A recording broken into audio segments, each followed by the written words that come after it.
Start करते हैं हम लोग। आपका क्वेश्चन नंबर 16 क्या कह रहा है देखते हैं।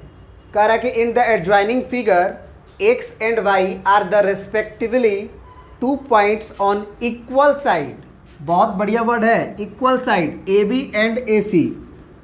कह रहा है कि x और y जो है वो 2 पॉइंट हैं, 2 इक्वल साइड ए बी और ए सी पे। मतलब कि x जो है वो ए बी के ऊपर है और y जो है वो ए सी के ऊपर है, और साथ ही साथ ए बी की लंबाई ए सी के बराबर दी गई है, क्योंकि इक्वल साइड उन्होंने बोल दिया है of triangle A B C. बढ़िया। सच दैट कुछ इस तरह से एक्स और वाई भी जो पॉइंट लिखे गए हैं कुछ इस तरह से लिखे गए हैं कि ए से एक्स की लंबाई और ए से ही वाई की लंबाई बराबर है। मतलब ये लंबाई भी बराबर दी गई है। पूरा लंबाई की तो बराबर दी ही गई है, वो एक अलग बात है। छोटा लंबाई के भी बराबर दी गई है। देन प्रूफ दैट कि C X is equal to B Y. तो सी एक्स ये है आपका, देख रहे ना आप, और आपका बी वाई यहाँ है आपका। ये लंबाई को हमको बराबर प्रूफ करना है। बहुत आसान है।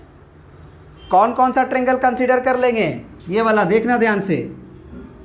ये देखना, ये ट्रायंगल देख रहे हो, ए वाई बी, और इधर से देखो, इधर से ये कंसीडर करेंगे ए और ये एक्स, समझ रहे हो। ये एक्स ले लेंगे, ए एक्स, और ये सी ले लेंगे। एक लाइन में प्रूफ हो जाएगा। हम यहाँ पे ये कह सकते हैं ना कि हमको ए बी की लंबाई दी गई थी बराबर ए सी के। बोलो, हमको इक्वल साइड दिया गया था ना ए बी और ए सी,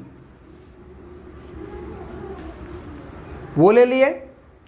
साथ ही साथ हमको और दिया गया था क्या, ए वाई की लंबाई को भी बराबर दी गई थी, ए एक्स के बराबर दी गई थी,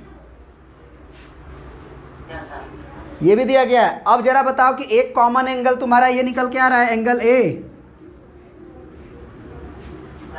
आप बी ए वाई पढ़ो, अच्छा सी ए एक्स पढ़ो, एंगल ए तो यही है ना। तो दो साइड के बीच में एंगल हो रहा है, तो किस कॉन्ग्रुएंसी से दोनों ट्रायंगल कॉन्ग्रुएंट हुआ, साइड एंगल साइड, क्योंकि दोनों साइड के बीच में एंगल है। और साइड एंगल साइड से कॉन्ग्रुएंट हो गया तो कौन सा लंबाई जो बराबर नहीं दिख रहा है, सीपीसीटी से बराबर हो जाएगा। ये वाला लंबाई हो जाएगा बराबर। यही ना करना था।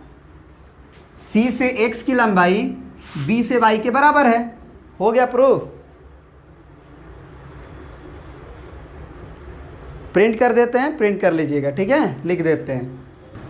चलिए, तो जो 2 ट्रायंगल हम बाहर बनाए थे उसको हम लिख दिए हैं, है ना। गिवन वगैरह तो आप देख ही लिए कि ए बी बराबर ए सी दिया गया था, ए एक्स बराबर ए वाई दिया गया था, बस 2 चीज़ें दी गई थी।